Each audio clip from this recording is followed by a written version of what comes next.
Hello, everybody. Welcome back to the Life is Limitless podcast. My name is Cody Demerais, and today I have an old friend by the name of Jolene Watson. That's what I've known her by for a lot of years until she was recently married a couple years back now, Jolene, right? So what is your last name now also? Still Watson. Watson, okay. Because my brand is Jolene Watson, so I ended up keeping my last name.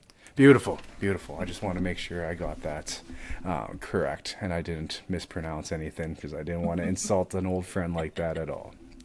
So we have Jolene Watson, a high energy speaker, well known as Canada's networking expert. She makes learning fun, insightful, and unforgettable. As president of Clarity Coaching and Development, she is a certified Myers-Briggs practitioner with Dignity Inc., emotional regulation practitioner, executive business coach, emotion-centered coach, and best-selling author. Jolene has won 8 Business Excellence Awards in the categories of entrepreneurship, customer service, excellence, resilience, growth and expansion, and the pursuit of excellence. She looks forward to continuing to expand her business across Canada in the upcoming year and truly loves being an entrepreneur. Outside of her professional work, Jolene is a longtime cat enthusiast. I didn't want to miss that last part especially because I know how much you love your cats and all your incredible accomplishments. I know there's probably even more that we could have described you by, but then we'd have to go a few more minutes into the introduction. But I think that really capitalizes a lot of the great things that you've done in your life, in business and entrepreneurship, and everything you've been able to make happen in this world, which is incredible, Jolene. I am really thankful that we get this moment, this time, to have a conversation with each other. It's been a long time, and I'm looking forward to catching up with you. Me too. Yeah, so Miss Jolene, do you want to maybe start us off by letting us know a little bit more about your background, maybe a little bit how you grew up, and just let's get to know Jolene a little bit more for those who might be tuning in. Absolutely. So we'll start pre-entrepreneurship. My first documented word in my baby book was kitty. So my mom knew I would do something in the veterinary realm related to cats, even from day one. And so when I graduated high school, I was like, oh, I want to be a dentist or a veterinary technologist. Those were my two options. Or dental hygienist. I was really fascinated with the teeth as well. So I was like, what should I do? So I ended up becoming a registered veterinary technologist. And then I took extra courses to become the head dentist. So I ended up getting both in one career. I was the head veterinary dentist, the head veterinary technologist, and pretty soon in that career I ended up working at my dream job, which was a cat hospital. First one to ever exist that I helped to design. So that really got me into entrepreneurship, not on the ownership side, but learning how to create a business because I helped my boss with everything. And she got me into the HR side eventually, against my will. That wasn't something that was on my bucket list, but I was helping fire people, hire people, which really eventually got me fascinated with human psychology and why people do what they do and how to motivate them and how to figure out their natural strengths. So that started close to 20 years ago, that fascination with psychology. After that, I ended up working at a human metabolomic research facility at Innovation Place here in Saskatoon. And totally different path, but I learned all about human health and how to prevent disease through lifestyle and diet change, and it was just the most phenomenal experience. And I was a manager, so I really got more leadership experience at that time. And then after that, and this is super random, but I ended up managing 4 companies in the natural resource sector. So I know a lot about fracking, a lot about oil, potash, geothermal energy, and natural gas, which again, I had no background in that, but I was just really fascinated with the leader that I had. And he ran 5 companies very successfully. He was up at 5 a.m. every morning, so he ended up becoming one of my first mentors. But that leads you right up to where I became an entrepreneur. So I really experienced a lot of different industries in the leadership realm. Beautiful. Yeah, well, when you go from one industry to the next like that, you definitely gather a lot of intel and a lot of understandings from the vet tech world to oil and gas, which is, quite a bit different for sure. But you get a full scope of a lot of different realities in life and the professional world, which is incredible, which is definitely a great asset as well when you work with human beings for workshops and everything else that you offer in this world, right? Yeah. What got you into entrepreneurship exactly? What was like the draw? What was the thing that lit a fire in your stomach for The it? pivotal moment. The pivotal moment. Yeah. It was really interesting. My boss and I weren't getting along. I had four bosses, but my main boss and I weren't necessarily getting along, and it was the potash company specifically. And I was going to quit. I had my resignation letter ready, and he's like, wait, I have a feeling about you. Don't quit yet. He's like, I want you to pay for your full Myers-Briggs, so the personality report. And I was like, oh, I love that stuff. I'm like, yeah, I'll stay till Monday. I'm like, let's do this. So we ended up doing that, and it turns out that we're both extroverts, we're both big picture thinkers, we're both very scheduled. However, in the decision making side of personality, he was an extreme thinker, meaning very logic based, and I was an extreme feeler in all of my behaviors, meaning very value based. So that one personality area was causing conflict in our business relationship.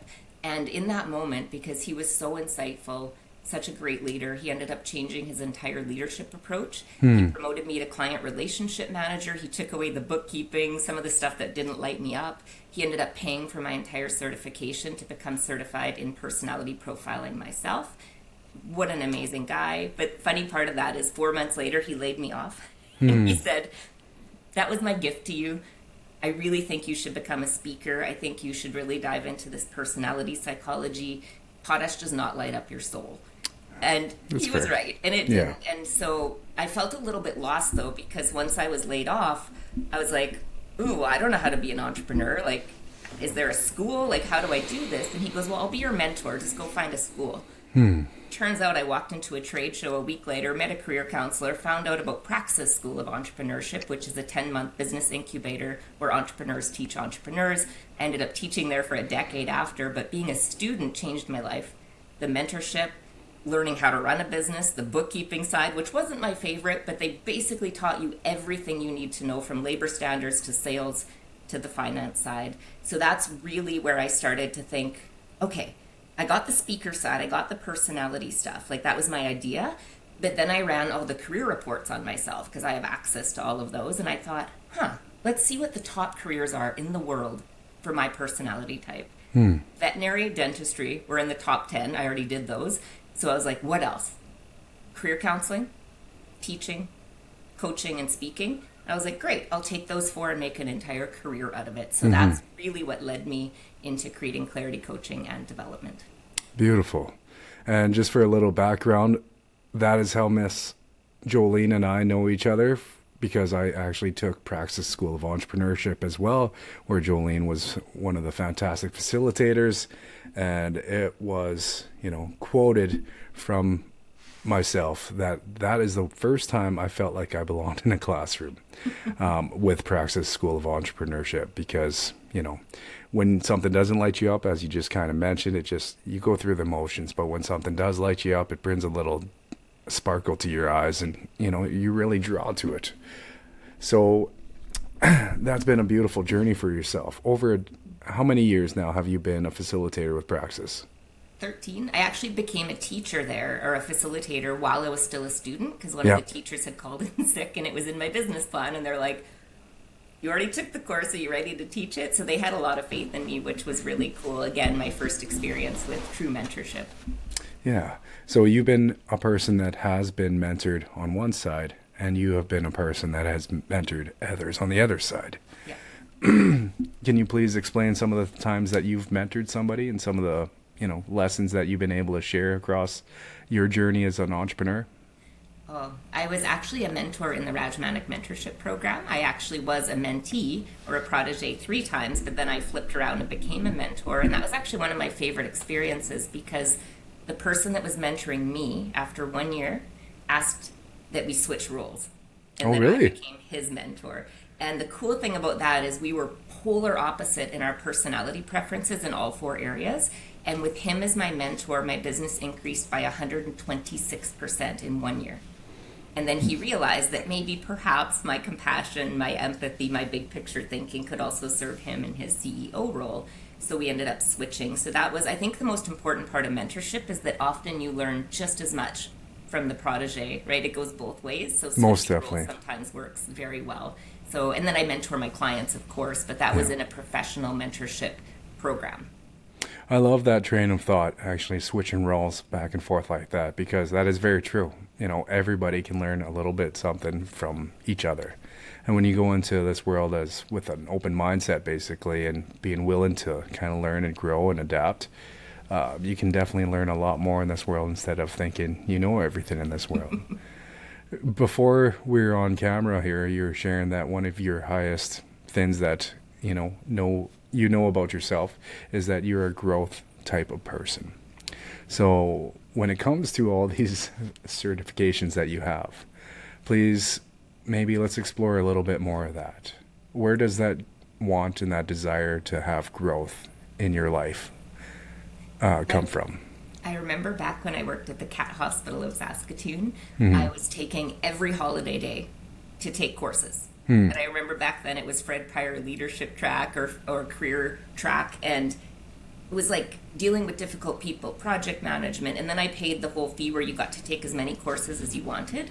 So this would have been over 15 years ago. I took all my holiday days to take courses just to really learn and pump up my resume. And so I've always had that innate learning ability to be like, can I learn something new?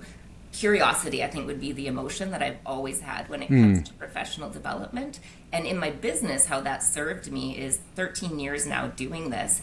Every year, I have no limit on my professional development budget because I'm my own boss. And I don't have a limit. I can spend whatever I want. It's a write-off.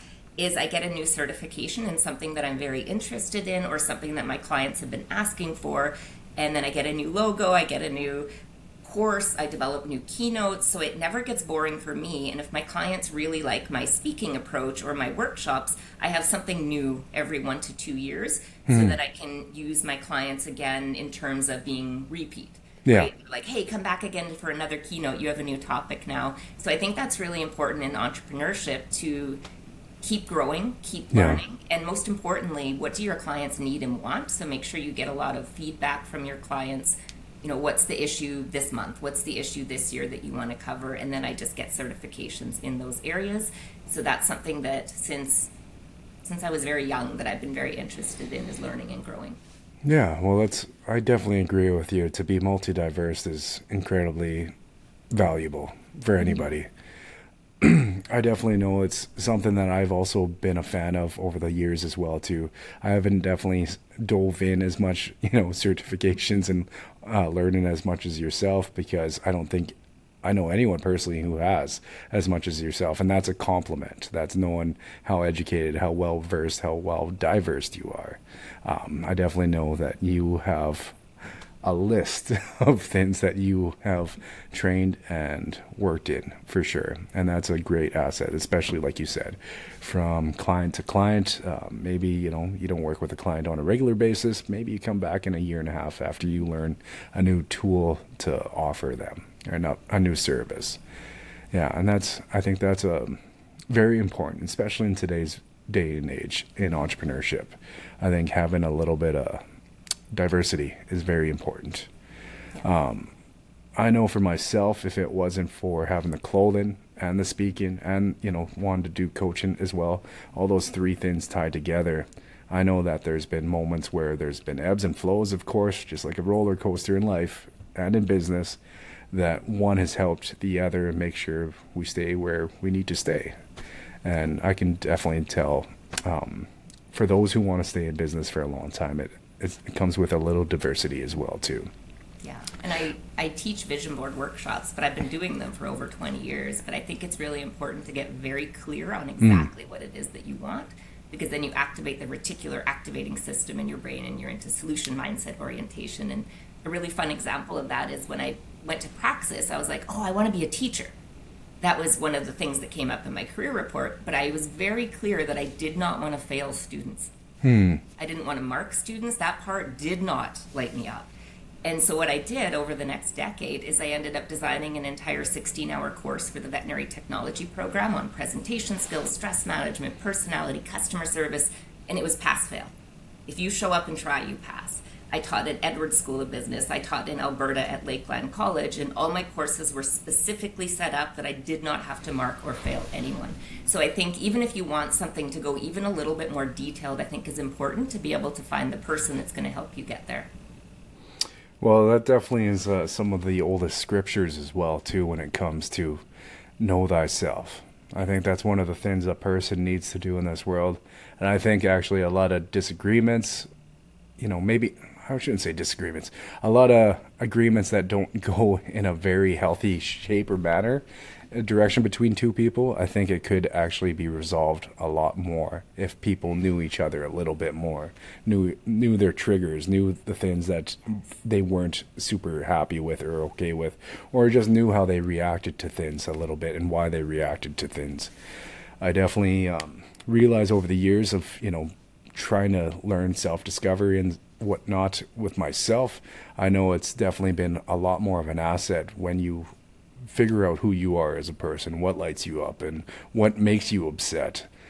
I know your husband is an industrial mechanic, and before I took on practice entrepreneurship with you guys, of course, that was a role that I was following myself until one day one of my instructors said, "Have you ever got checked out for a learning disability?"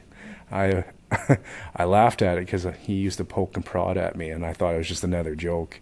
And then I actually went and got checked out at SAS Polytechnic for learning disabilities, and for the first time in my life, at 23 and a half, I think I was at that time, I learned that I had severe to high ADHD. That day I found out about it, I was quite upset because I thought I was flawed. I thought I was, not proper. But then I realized after reading the, what it could entail for somebody having severe to high ADHD. Well, they can sometimes be emotional, but sometimes they can be impulsive. Sometimes they can have addictive personalities. And all of these things, as I read them, I was like, this has been my life journey that I didn't know how to put a name to it until now at age 23.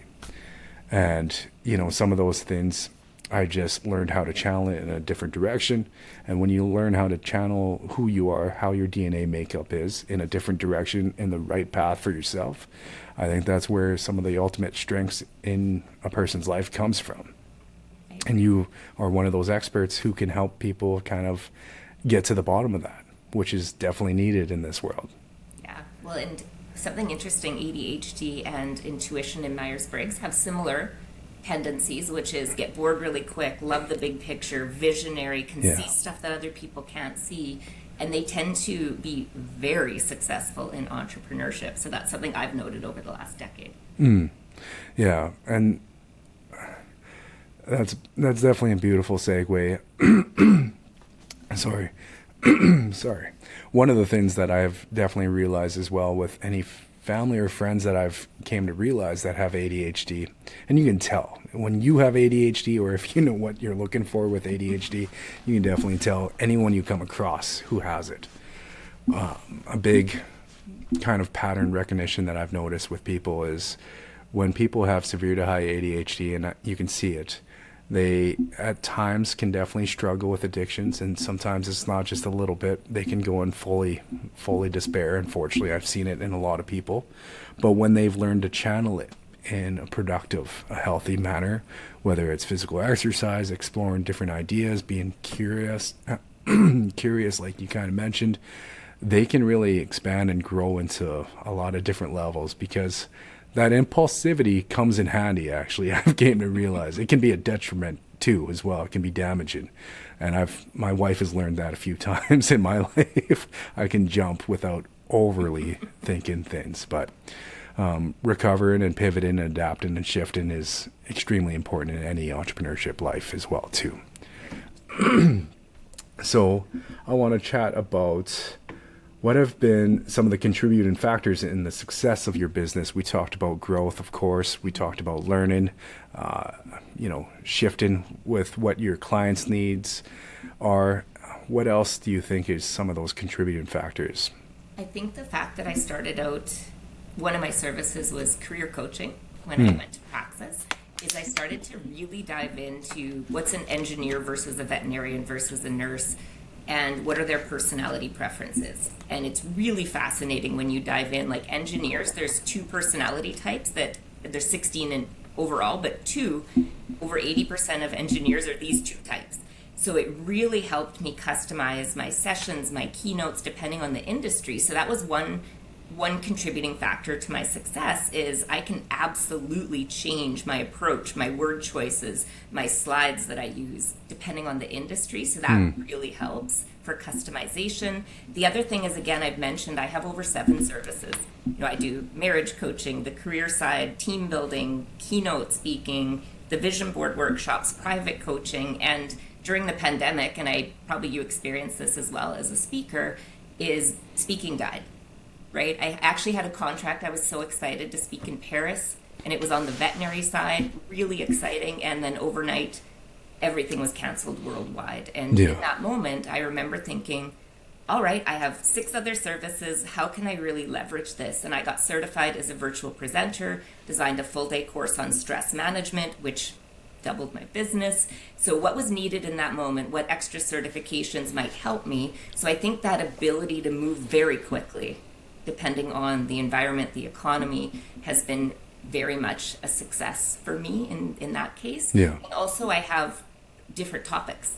I could do leadership, customer service. I'm Canada's networking expert. That's my favorite. And my newest, emotional regulation side. So depending on the theme of the conference or the event, I really do have something to offer everyone. So I think that's been a big part of my success.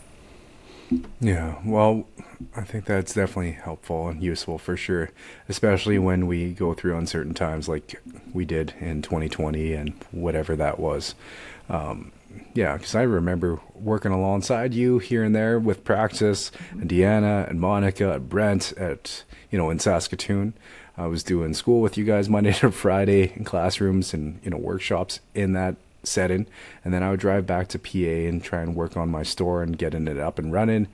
And then I was open for 3 months, and then COVID said we're going to just pause the world for a moment, which has never been done in this world before. So if you're not willing to adapt when the last train of thought, last thing that could ever happen in this world happens, you are not going to, unfortunately, be able to withstand things, because the only consistency in this world is change and, unfortunately, passing to the other side of life, right?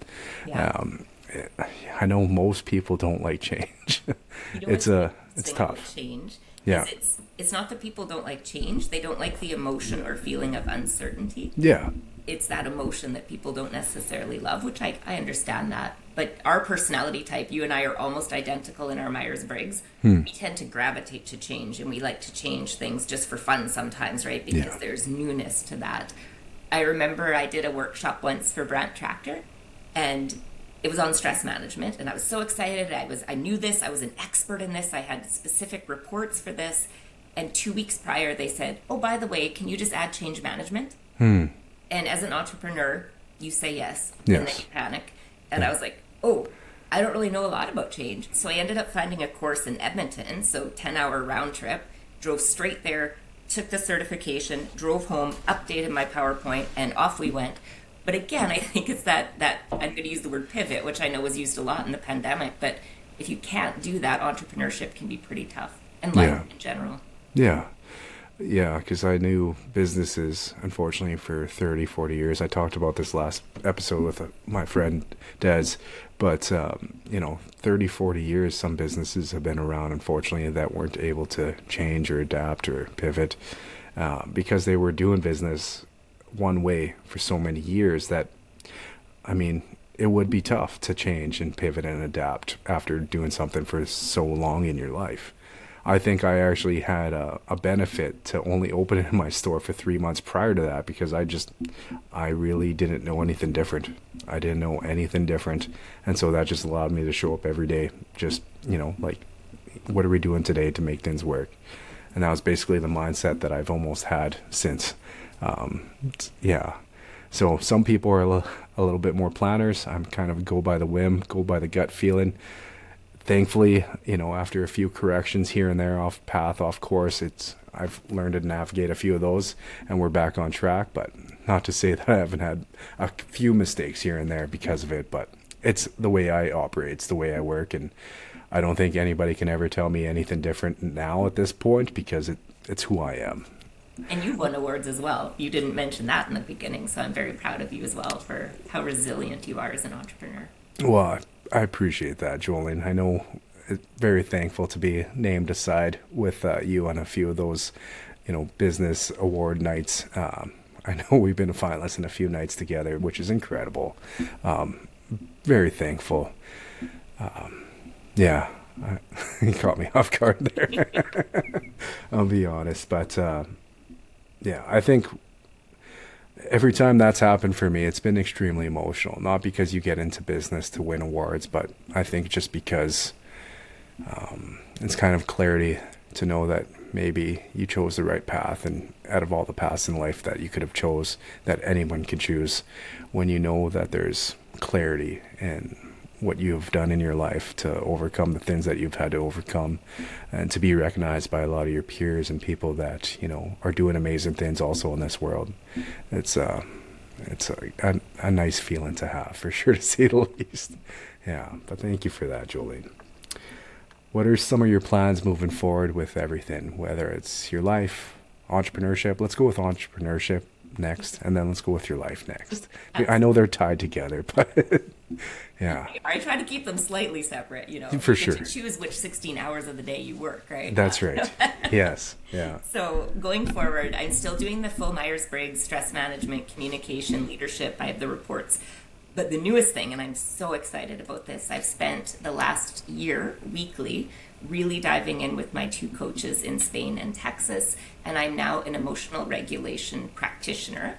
And they've developed the first assessment in the world, the emotional regulation dashboard assessment, that actually really has the correlation between personality and emotional regulation. And it's not just emotional intelligence, which is what most people know about. It's emotional literacy. Can you actually name it in order to process the emotion? And intelligence is to be aware of yourself and others. Those two are very important, but those are knowledge-based. What's even more important is the action, which is resilience. Can you bounce back really quickly? And agility. Can I be flexible in the moment? And between the four of those, that equals your emotional regulation, which is to be in choice. And you mentioned before, to be able to react appropriately, right? To respond, perhaps not react in the moment, take a pause. And if you can, this is really cool, this is based on neuroscience, if you can name the emotion when you're in a high stress state, it actually activates the prefrontal cortex and gets you out of fight, flight, or freeze. So the vagus nerve is stimulated. So I'm really diving into the neuroscience of emotional regulation. I'm developing courses. My brand new keynote, which I'm so excited about, I have business cards already, is no thank you, forever. Emotional regulation and setting boundaries. That's my new keynote.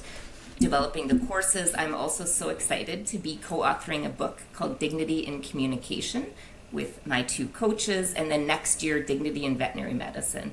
So I'm still a registered vet tech, and I still speak a lot in that industry. So it's one of my passions because, again, the veterinary, that'll never leave me. That overwhelming passion to help animals is still a big part of my life. So in the next 5 years, I really want to do more keynote speaking, more workshops, maybe get a couple more certifications, because why not? And just keep on the trajectory that I'm going on the entrepreneurship side. Beautiful, beautiful. Well, I'm looking forward to the one day that we get to share the same stage together, Jolene. Me too. I know we have never had just yet, but we will. I know, because we don't plan on going anywhere for quite a long time in this world. I know we're both part of the CAPS world. Do you happen to be going on the big CAPS year-end kind of trip in Toronto this year? I put down my deposit, and right now it's open in my schedule, so I am so excited. I went quite a few years ago to the Canadian Association of Professional Speakers, for those of you that don't know what CAPS is, and it was the most amazing experience. So I'm really excited to go to Toronto this year, and it's an easy flight, right? So yeah, for sure. Excited to see you there. Yeah, well, I'm looking forward to making it happen too. The wife already signed off. She knows this is a part of life for us now, like all together, right?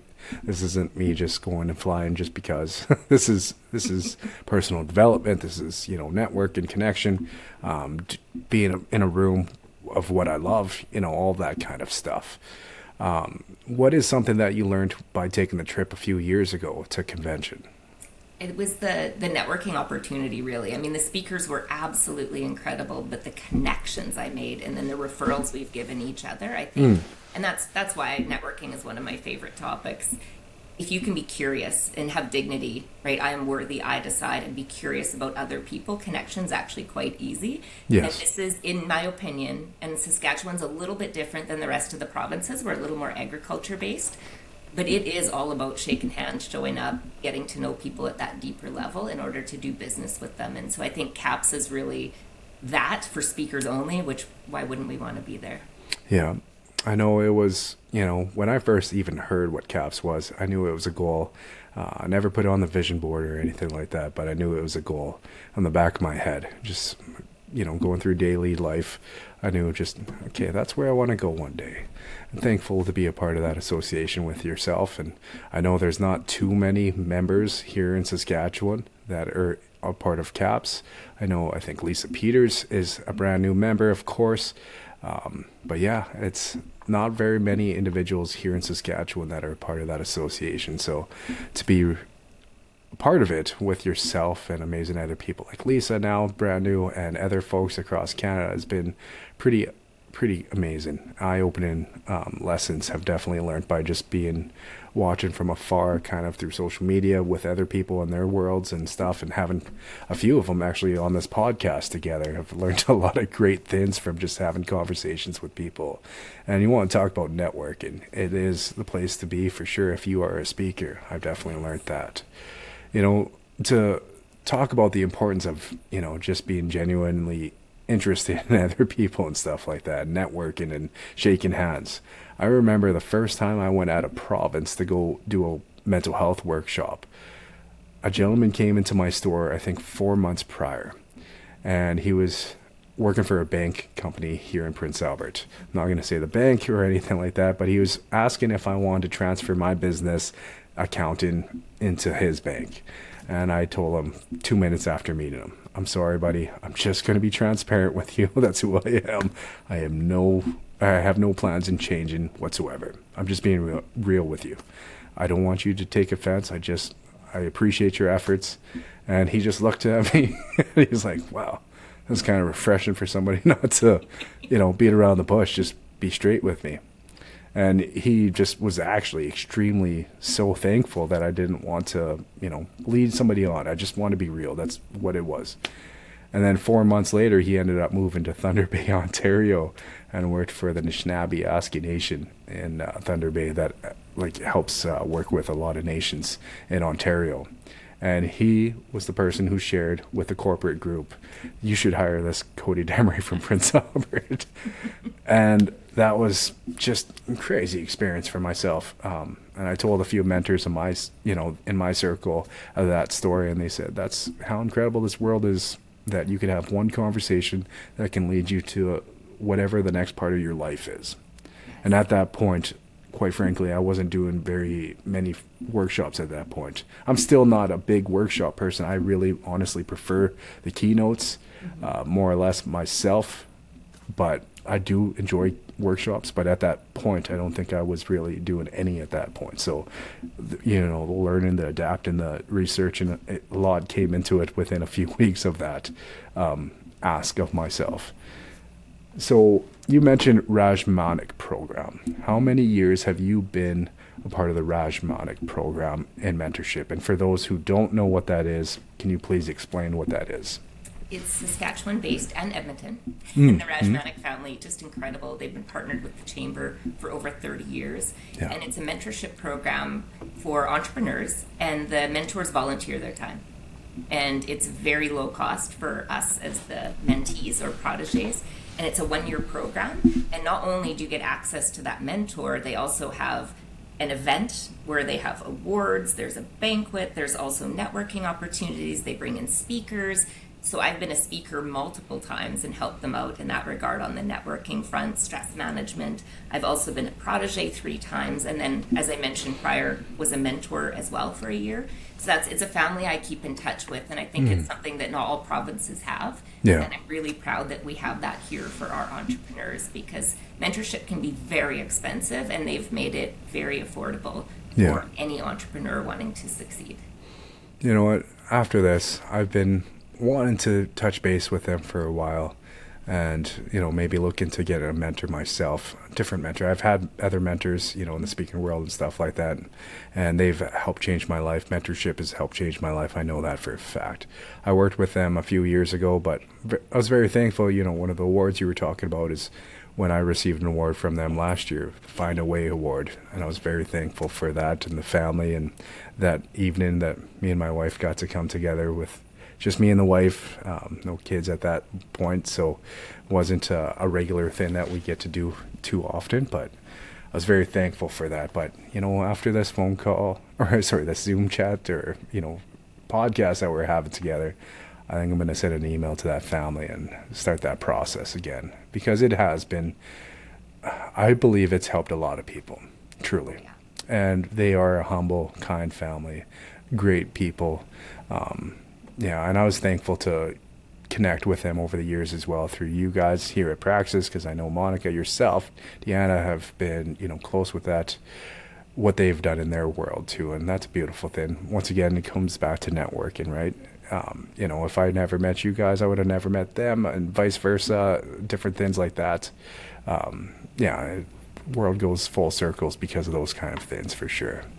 I remember my favorite story with networking is, again, back to the vision boarding. I put Austin, Texas on my vision board. Yeah. That's the only place in the States I wanted to speak. I was very specific. So that was on my vision board. I'm a country girl, right? Had cows growing up. Texas just seemed to be a good fit. Yeah. And I was speaking out in Ontario, and I met a veterinarian from Tennessee who was also a speaker. And she didn't ask, but I very quickly told her that my dream was to speak in Austin, Texas. And she's like, noted. Quick conversation, to your point. A few months later, she sent me a call for speakers, and a few months later, I was speaking in Texas. So again, if you don't tell people your goals, how are you going to get them, right? You can't get all your goals yourself. I think a network is very important. So be very clear on your goals, but tell other people and help other people get their goals. I think that's the most important part of networking. Yeah, no, I definitely agree. I know, a good chunk of my engagements have came because people said you should hire this guy or book this guy, and it was people who knew me or heard me speak before, and without those people want to share the word of what another person does with other people who haven't heard or know anything about. I mean, it's really a beautiful chainfall effect, of just continuously being able to continue. And as an entrepreneur, nothing more better than hearing somebody told me about you and I wanted to look into you. I mean, that just kind of also is clarity to know that, once again, you're on the right path. Because if you're not getting referrals from other folks, maybe you got to, adapt and shift and pivot at that time, for sure. Agreed. Yeah, I think vision boards are one of the most extremely powerful tools a human being has to their ability. I don't think many people even think that's true. I don't think many people utilize them, and I don't think people even want to give the train of thought for much time at all. But I've been a personal witness to many different circumstances and experiences of how powerful vision boards can be. Not them by themselves to stand alone, of course, because you need the work, you need the consistency, you need the right conversations to happen in order to make those things come true as well. But when it comes to narrowing down what you want in this world, I think there's nothing more powerful than to look at an image each and every day. Yes. And, it just gets put in your subconscious, basically. And then, it's like the system of what you mentioned earlier. It's like if you have never bought or drove a white minivan, but you go and buy a white minivan, you really see how many white minivans are out and around. And that was an experience for me and my wife after getting our van. Of course, they've always been there. right? But you really know that they are there more when you enter that world specifically. The clarity piece, right? I have 3 right beside me right now. One's for Mexico, one's for all the courses I want to complete. I think I do about 6 to 7 a year, which Beautiful. is maybe overkill, but I think that's important for my personality type to do that. And Yeah. my workshops, there's 90s music. I have over 300 magazines, 8 tables of supplies, and there's a workbook. So there's a neuroscience component to it. But then we get into the creative side, and to your point, it's actually a very effective way of setting goals. Yeah. I know one of the most powerful experiences that I've had with a vision board is when Praxis School of Entrepreneurship was up for Business of the Year in Saskatoon. That was, 3 years ago? Mm-hmm. Yeah. So thankfully I was invited to attend with everybody as being a past, alumni, as well, somebody who helped facilitate a workshop with people who have served time in jail or penitentiaries, to see if there'd be interest in entrepreneurship in their lifestyles. And I was thankful to offer that kind of connection between the two because, my past and entrepreneurship as well. But it was at TCU Place in Saskatoon. And Deanna, after the night was kind of winding down, she said, Cody, go stand on the stage, as everyone was like connecting and, handshaking and chatting with each other. She said, because I'm going to take a picture of you one day, because that's where you're going to stand, under those bright lights. I love it. Yeah. She took a picture. She sent it to me. I think it was 2 days later. I put it on my vision board in my store, in my office. And I just looked at that picture, at TCU Place under the stage. And then I think it was about 4 months later where I was signing a contract to go and speak for SUMA for their keynote for their convention a few years ago. It was like 4 months later.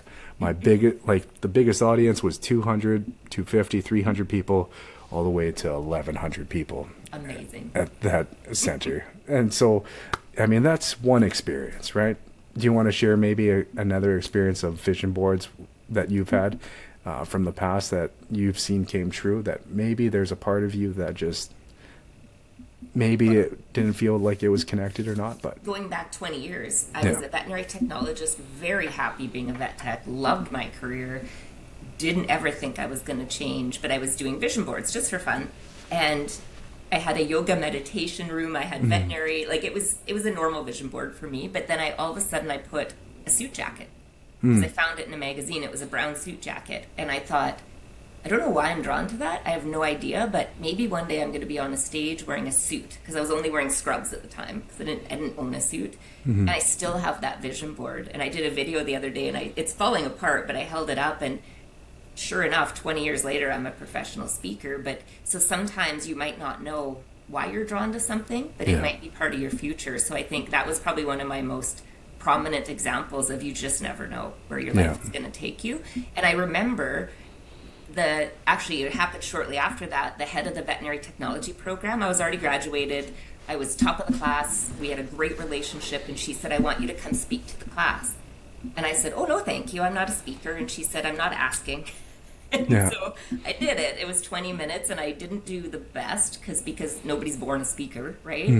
And that was when I joined Toastmasters for the next 3 years, just because I wasn't good, so I wanted to be better. So that goes back to my desire for learning and growth. But that was a moment where I was like, I could get better at this. So I guess I did speak way back then, and my first keynote actually happened before I even had a business. So again, you just never know.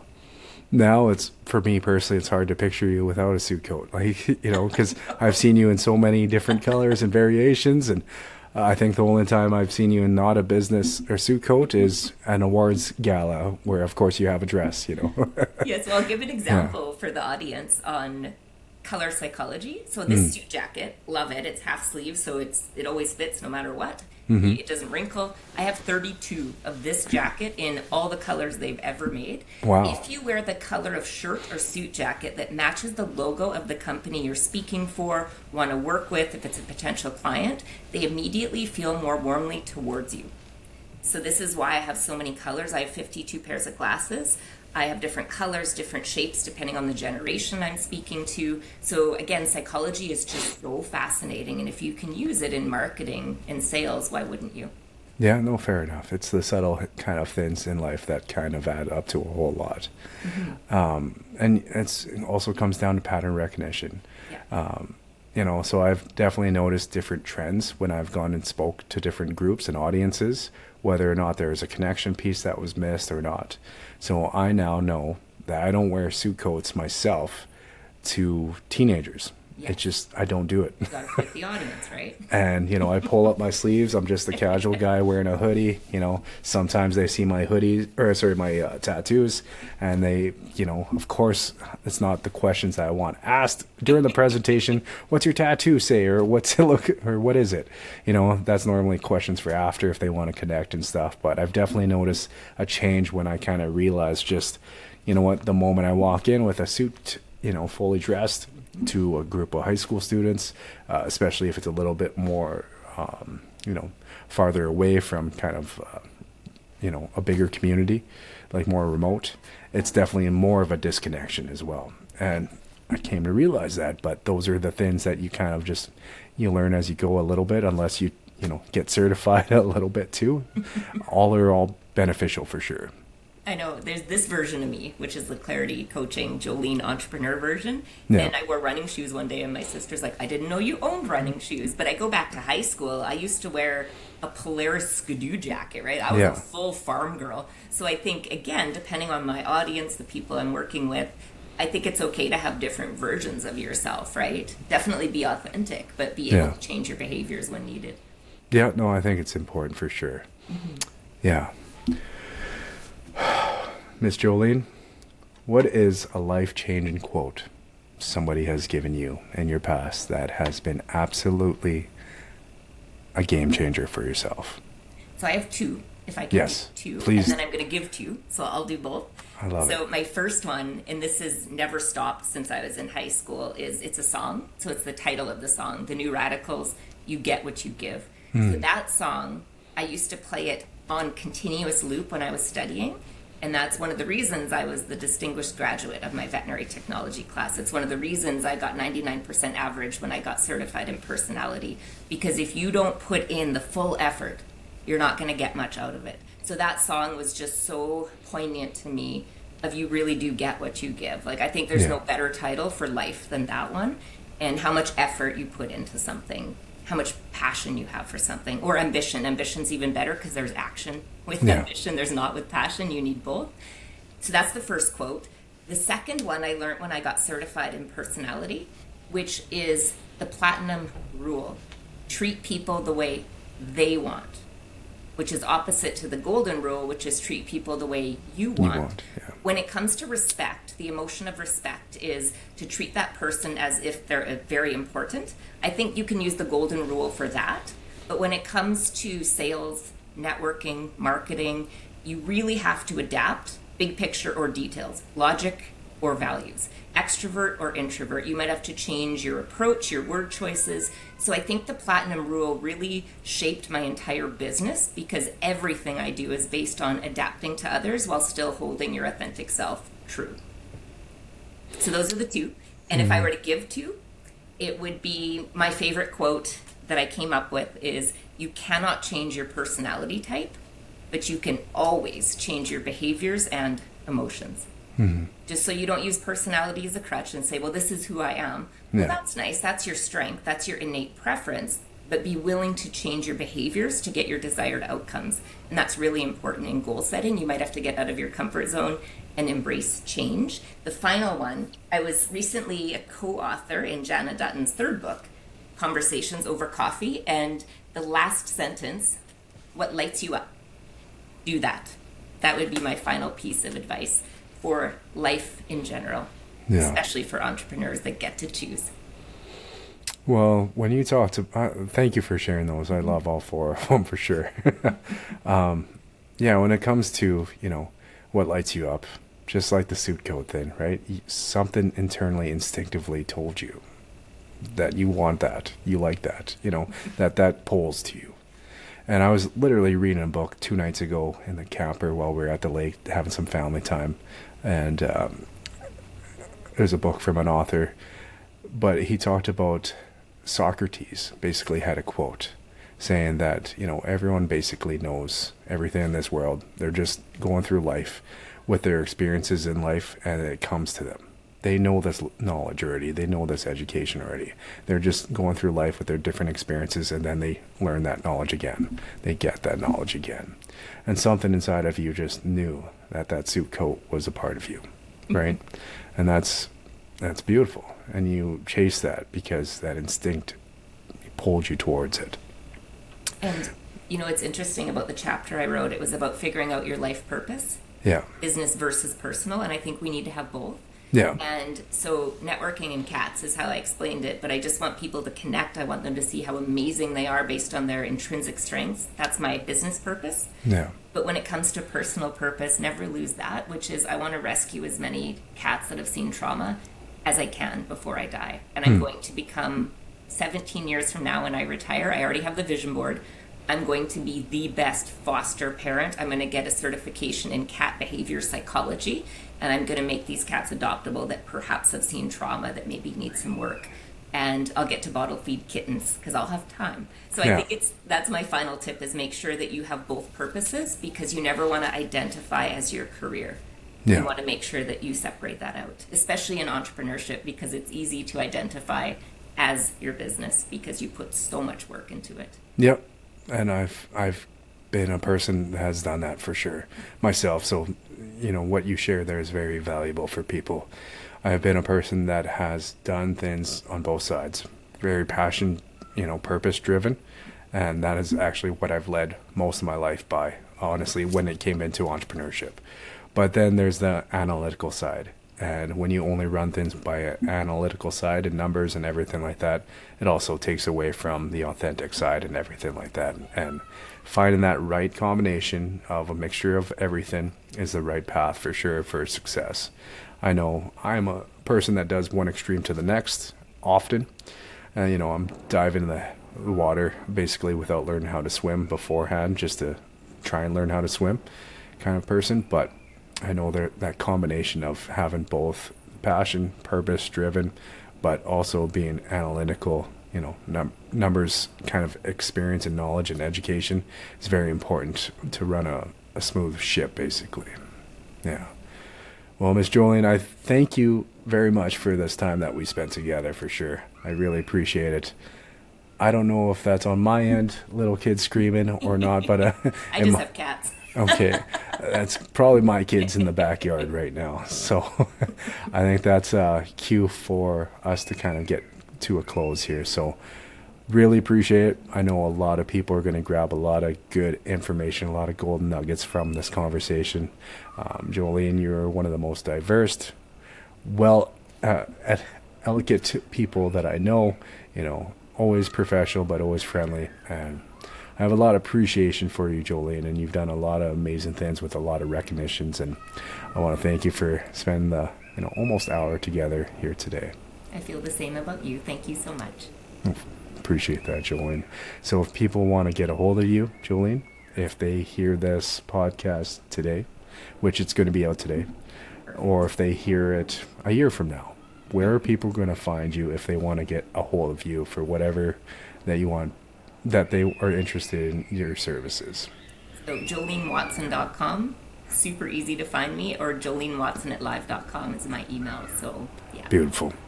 And if you'd like, I can put that in the description as well of this YouTube and Spotify and all that kind of fun stuff. So thank you very much, Jolene.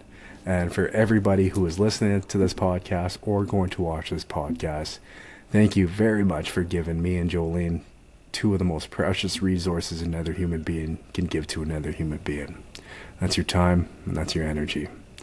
And once you believe you have the ability and capacity to do great things, that's when I truly believe life can become limitless. Thank you. Thank you.